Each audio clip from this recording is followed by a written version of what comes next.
चामुंडाय नमः। नहीं छोड़ूंगी तुझे, मरेगा तू। रुक, अभी बता दियो तुझे। रुक, अभी मार डालूंगी तुझे। भाग जा यहाँ से शैतान। कहते हैं शादीशुदा जिंदगी में पति और पत्नी साइकिल के दो पहियों की तरह होते हैं। अगर एक पहिया डगमगा जाए तो जिंदगी की साइकिल रुक जाती है। लेकिन हमारी आज की कहानी में पति पत्नी के अलावा एक प्रेत भी है जिसके हाथ में है उनकी जिंदगी की ब्रेक।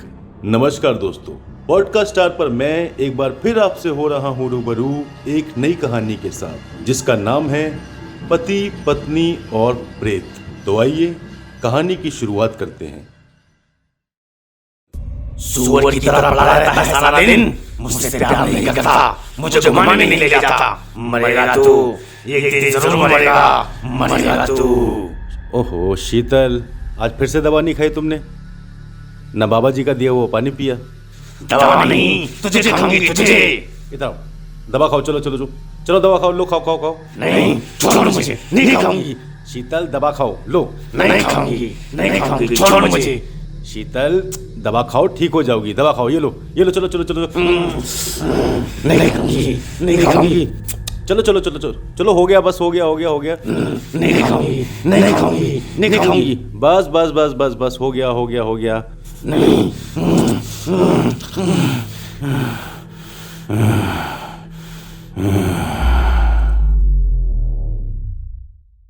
अब ठीक हो तुम?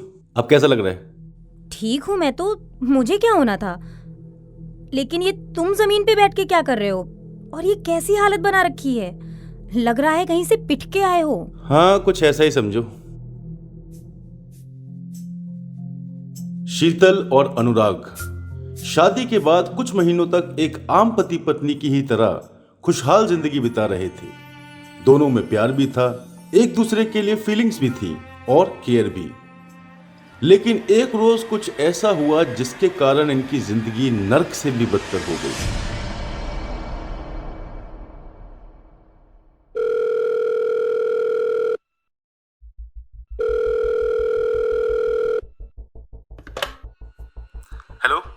हेलो, हाँ पापा जी। हाँ हेलो, हाँ अनुराग बेटा बताओ। पापा जी वो शीतल वहां आई क्या? नहीं बेटा, यहाँ तो नहीं आई, पर हुआ क्या? ठीक है पापा जी, मैं करता हूँ थोड़ी देर में, आपको रोको। ओहो, कहाँ गायब हो गई शीतल? ऑफिस में भी नहीं है, गई कहाँ आखिर? तो एक रोज होता कुछ यूं है कि शीतल आम दिनों की ही तरह घर से ऑफिस के लिए निकलती है। उसकी घर आने की अमूमन टाइमिंग 8 बजे होती है, लेकिन उस रात 11 बजे तक भी वो घर नहीं आती, जिससे अनुराग पूरी तरह से परेशान हो जाता है। और फिर फोन पर सभी से पूछताछ करते करते रात के लगभग 12 बज जाते हैं। और फाइनली थक हार कर अनुराग पुलिस को फोन करने वाला ही होता है, तभी दरवाजे की घंटी बजती है। ये डोरबेल की आवाज सुन अनुराग दौड़ता हुआ दरवाजे पर जाता है और गेट का दरवाजा खुलता है। अनुराग देखता है कि शीतल बिल्कुल नॉर्मल गेट पर खड़ी हुई है। शीतल को देख अनुराग जोर जोर से उस पर चिल्लाने लगता है। कहां गई थी तुम? गई कहां थी? पता है सब कितने परेशान हो रहे थे यहां पर, और तुम्हारा फोन भी नहीं लग रहा था। चल क्या रहा है ये? इतनी लापरवाह कैसी हो सकती हो तुम शीतल? रात के 12 बज रहे, गई कहां थी तुम? बोलो ना, जवाब दो। अनुराग शीतल पर बहुत जोर जोर से चिल्लाता है, लेकिन शीतल बिना कुछ बोले चुपचाप अपने कमरे में चली जाती है और सोफे पर बैठ जाती है। और अनुराग उसके पीछे पीछे जा फिर से उससे सवाल पूछता है, तुम पागल हो गई हो क्या? दिमाग खराब हो गया तुम्हारा? कहां गई थी इतनी रात को? और जाना भी था तो कम से कम इन्फॉर्म करके जाती ना। बोलो, बोलती क्यों नहीं हो? ऐसा कौन सा भूत चढ़ गया? और जैसे ही अनुराग के मुंह से ये आखिरी शब्द निकलता है, क्या कहा? भूत? भूत? मैं भूत? और तू क्या?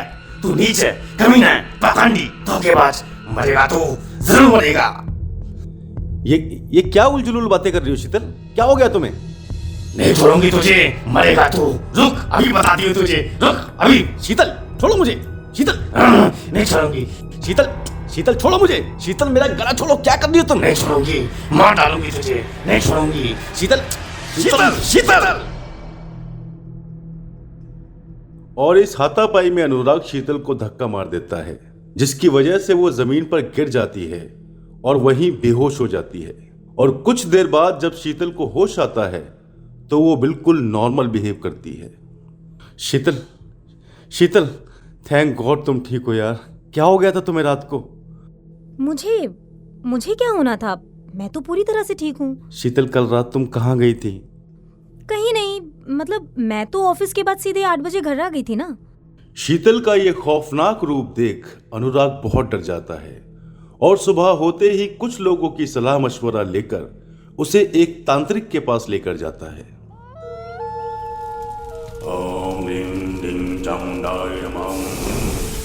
ओम ह्रीं ह्रीं चामुंडाय नमः। बाबा, मेरी बीवी को बचा लो। इस पर किसी प्रेत या शैतान का साया है। इसे बचा लो प्लीज बाबा, इसे बचा लो। साया है, प्रेत का साया है। दुष्ट रूह ने इसके जिस्म पर कब्जा किया है, निकालना पड़ेगा। इसके शरीर से शैतान निकालना पड़ेगा। शट अप, बकवास बंद करो अपनी, पाखंडी बाबा कहीं के। चलो अनुराग तुम यहाँ से। शीतल तुम चुप रहो, तुम्हें कुछ नहीं पता। मैंने देखा है तुम्हारा वो डरावना रूप। बाबा इसे बचा लो प्लीज, बाबा इसे ठीक कर दो। मेरी बीवी को बचा लो बाबा प्लीज। ये तू नहीं, तेरे भीतर का शैतान बोल रहा है। एक काम करो, इसके हाथ पैर बांध कर इसे कुर्सी पर बिठाओ। बांधो इसे। अरे क्या क्या क्या क्या कर रहे हो तुम? बैठ कुर्सी पर, चल पकड़। छोड़ो मुझे, छोड़ो मुझे, मैं कह रही हूँ छोड़ दो मुझे। चल यहाँ से चुड़ैल, चल बैठ कुर्सी पे। क्या कर रहे हो? चल यहाँ से, छोड़ो मुझे। चुड़ैल चल कुर्सी पे बैठ। शैतान का है वास, पर मत हो बच्चे निराश। इस शैतान का बाबा करेगा सर्वनाश। ओम ह्रीं ह्रीं चामुंडाय नमः। भाग जा यहाँ से शैतान। ये ले बच्चा, अब जब भी इस पर शैतान सवार हो तो उसे ये विभूति और जल पिला देना। तेरी बीवी ठीक हो जाएगी। और हाँ, हर महीने आता रहे। 3 साल बाद पूर्णमासी की रात को ये प्रेत हमेशा के लिए तेरी बीवी की देह छोड़ देगा, पर 3 साल लगातार आना पड़ेगा, समझा? अनुराग उस बाबा से लगातार शीतल का इलाज कराता है, लेकिन लाख कोशिशों के बाद भी शीतल की तबीयत में कोई सुधार नहीं आता। फिर एक रोज किसी दोस्त के समझाने पर वो शीतल को एक मनोचिकित्सक यानी साइकियाट्रिस्ट के पास लेकर जाता है। सर, ये बहुत अजीब बिहेव करती है। कभी किसी भूत की तरह बात करती है तो कभी मुझे मारने की कोशिश करती है और कुछ देर बाद फिर नॉर्मल हो जाती है। प्लीज कुछ करो sir. Okay, let me check. एक बार सारे टेस्ट कर लेते हैं, रिपोर्ट्स में देख लेते हैं क्या इशू है। वो साइकियाट्रिस्ट शीतल के सारे टेस्ट करता है और रिपोर्ट्स में पता चलता है कि शीतल पर किसी प्रेत या आत्मा का साया नहीं, मल्टीपल पर्सनैलिटी डिसऑर्डर की बीमारी है। अनुराग, मैंने शीतल की रिपोर्ट्स चेक की हैं। Actually she is suffering from dissociative identity disorder, जिसे मल्टीपल पर्सनैलिटी डिसऑर्डर भी कहते हैं। ऐसा अक्सर उन लोगों के साथ होता है जिन पर कभी मेंटल टॉर्चर हुआ हो, रेपिटेटिव सेक्सुअल हैरेसमेंट हुआ हो या फिर एसेक्ट्रा एसेक्ट्रा। अब पता ये करना है कि इनके साथ क्या हुआ।